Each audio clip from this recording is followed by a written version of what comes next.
Hello students, you are most welcome in Achievers Point Study Channel। आज हम civics पढ़ना start करेंगे, जिसके अंदर आज हमने चैप्टर 1 पावर शेयरिंग स्टार्ट करने जा रहे हैं। और इस चैप्टर के अंदर आप पढ़ोगे कि किस तरह से अगर पावर शेयरिंग ना की जाए तो क्या दिक्कतें होती हैं और पावर शेयरिंग क्यों ज़रूरी है, ये सब हम पढ़ने जा रहे हैं। तो ये चैप्टर हम अब स्टार्ट करते हैं। स्टार्ट करने से पहले आपको मैं एक बार फिर से याद दिला देता हूँ कि आप अचीवर्स पॉइंट का स्टडी चैनल ज़रूर सब्सक्राइब कर लें, जिससे आपको अलग अलग टॉपिक के वीडियो जो है वो यहाँ पर मिलेंगे और आपको अपनी स्टडी सुचारू रूप से चलाने में मदद मिलेगी। किसी भी समस्या होने पर आप कमेंट सेक्शन में जाकर अपना कमेंट वहाँ पर दर्ज कर सकते हैं, जिसका संपूर्ण हल आपको जो है वो प्रोवाइड किया जाएगा। तो चलिए अब इसको स्टार्ट करते हैं। सबसे पहले ये चैप्टर स्टार्ट होता है बेल्जियम से। बेल्जियम एक छोटा सा यूरोपियन कंट्री है और इसकी राजधानी है ब्रुसेल्स। ठीक है, जो मैप आप देख रहे हैं इसके अंदर ऊपर जो येलोइश रीजन है उसके बीच के अंदर ऑरेंज कलर का एक छोटा सा एरिया नजर आ रहा है, ये ब्रुसेल्स है। ठीक है, और जर्मनी, फ्रांस, नीदरलैंड और लग्जमबर्ग इसके पड़ोसी देश हैं। ठीक है, कि बेल्जियम एक यूरोपियन कंट्री है, ब्रुसेल्स इसकी राजधानी है और फ्रांस, जर्मनी, नीदरलैंड और लग्जमबर्ग इसके पड़ोसी देश हैं। और इसकी पॉपुलेशन जो है 1 करोड़ से ज़्यादा नहीं है। ठीक है, यानी कि तकरीबन हमारा जो हरियाणा स्टेट है उससे लगभग आधी जनसंख्या बेल्जियम के अंदर है।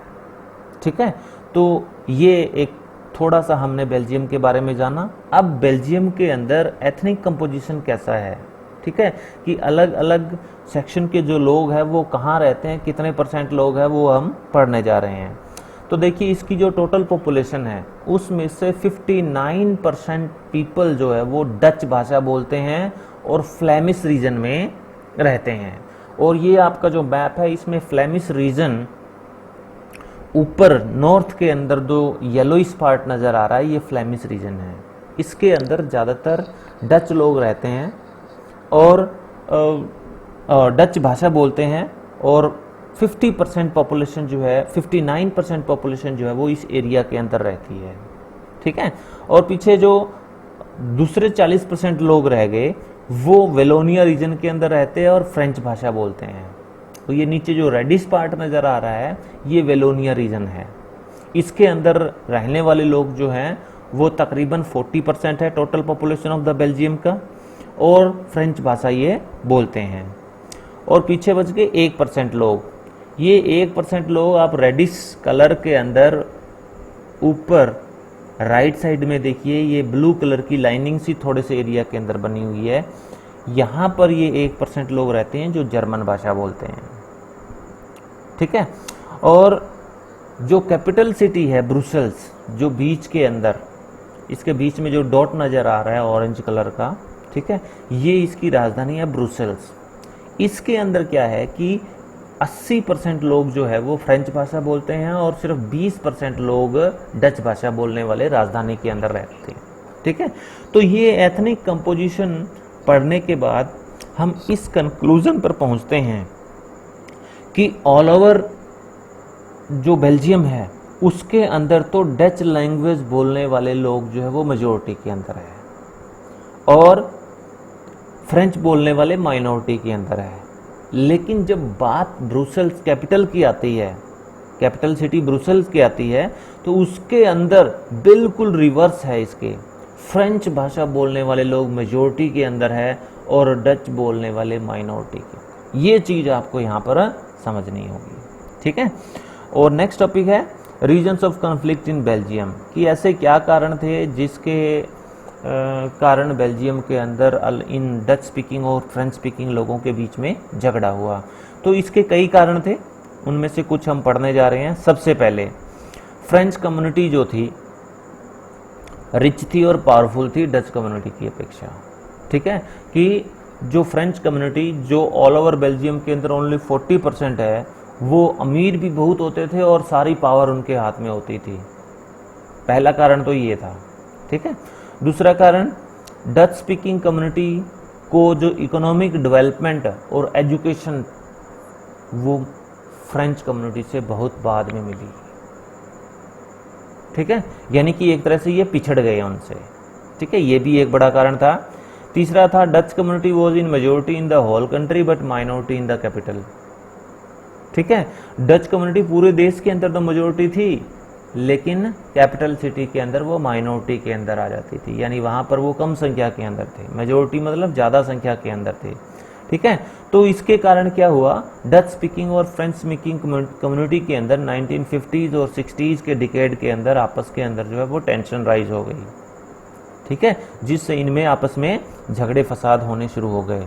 तो फिर इसका हल कैसे निकाला गया, ठीक है। तो इसके लिए जो बेल्जियम के लीडर्स थे उन्होंने अपनी इंटेलिजेंस जो है वो दिखाई और बहुत ही एक सुंदर रास्ता निकाला, ठीक है, जिसको हम अकोमोडेशन इन बेल्जियम या Belgian model of power sharing के नाम से जानते हैं।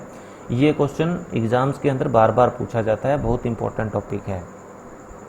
बेल्जियन लीडर्स ने एक नया रास्ता चुना, ठीक है।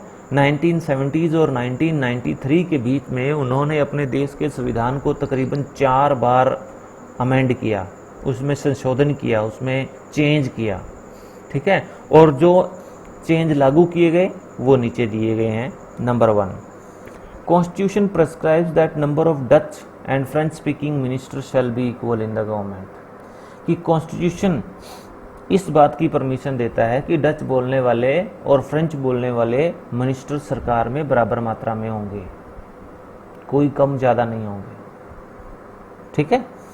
अब आगे देखिए, और कोई भी अगर स्पेशल कानून बनाना होता था तो दोनों ग्रुप की सपोर्ट चाहिए होती थी। इस तरह से कोई भी एक ग्रुप जो है अपनी मर्जी से कोई डिसीजन नहीं ले पाता था, यूनिलेटरली मतलब एक तरफा, ठीक है। इसलिए कोई भी ग्रुप एक तरफा कोई डिसीजन नहीं ले पाता था। तीसरा, सेंट्रल गवर्नमेंट की बहुत सी पावर जो है वो स्टेट गवर्नमेंट को दे दी गई।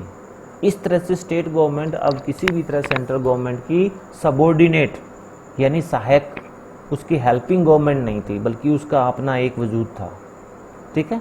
फोर्थ पॉइंट आ रहा है, ब्रुसेल्स सिटी जो थी, ब्रुसेल जो कैपिटल सिटी थी, उसके अंदर एक अलग से गवर्नमेंट बनाई गई, जिसके अंदर दोनों ही ग्रुप को इक्वल रिप्रेजेंटेशन दिया गया, यानी इक्वल मिनिस्टर्स दी गए।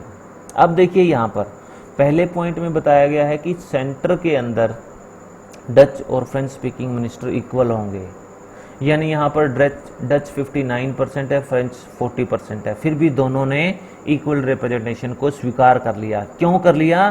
क्योंकि ब्रुसेल्स के अंदर जहाँ फ्रेंच तकरीबन 80% थे और डच सिर्फ 20% थे, वहाँ फ्रेंच लोगों ने डच लोगों को इक्वल रिप्रेजेंटेशन देना स्वीकार कर लिया, ठीक है। यानी कि राजधानी के अंदर फ्रेंच लोगों ने डच को बराबरी के अंदर स्वीकार किया और पूरे देश के अंदर डच लोगों ने फ्रेंच बोलने वाले लोगों को अपने बराबर मात्रा में स्वीकार किया।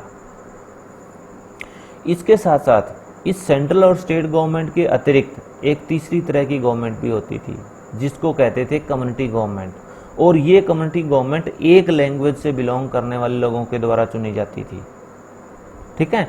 और इस गवर्नमेंट के कल्चर, एजुकेशन और लैंग्वेज से रिलेटेड जितने भी मुद्दे थे, उनसे रिलेटेड सारी पावर इस कम्युनिटी गवर्नमेंट के पास होती थी, ठीक है। यानी एक अलग ही सरकार बना दी उन्होंने, कल्चर, एजुकेशन और लैंग्वेज यानी भाषा से संबंधित जो मुद्दे हैं उनसे रिलेटेड पावर के लिए एक अलग ही सरकार बना दी, ठीक है। ये कम्युनिटी गवर्नमेंट जो है अपनी अपनी कम्युनिटी की होती थी।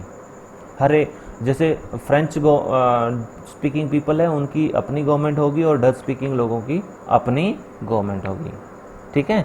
तो ये सारे अरेंजमेंट्स जो इन्होंने बेल्जियन लीडर्स ने किए, उन्होंने इतना अच्छा काम किया और इतना ज़्यादा पीस बेल्जियम के अंदर, इतनी शांति बेल्जियम के अंदर मेंटेन हुई कि जब यूरोपियन यूनियन बनाई गई थी तो ब्रुसेल्स को यूरोपियन यूनियन का हेडक्वार्टर बनाया, ठीक है।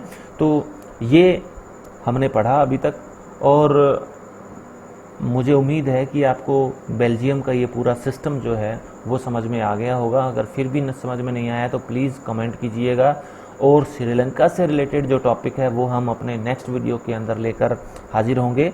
तब तक लिए आपका अलविदा, और अचीवर्स पॉइंट के स्टडी चैनल से जुड़ने के लिए आपका बहुत बहुत धन्यवाद। Thank you.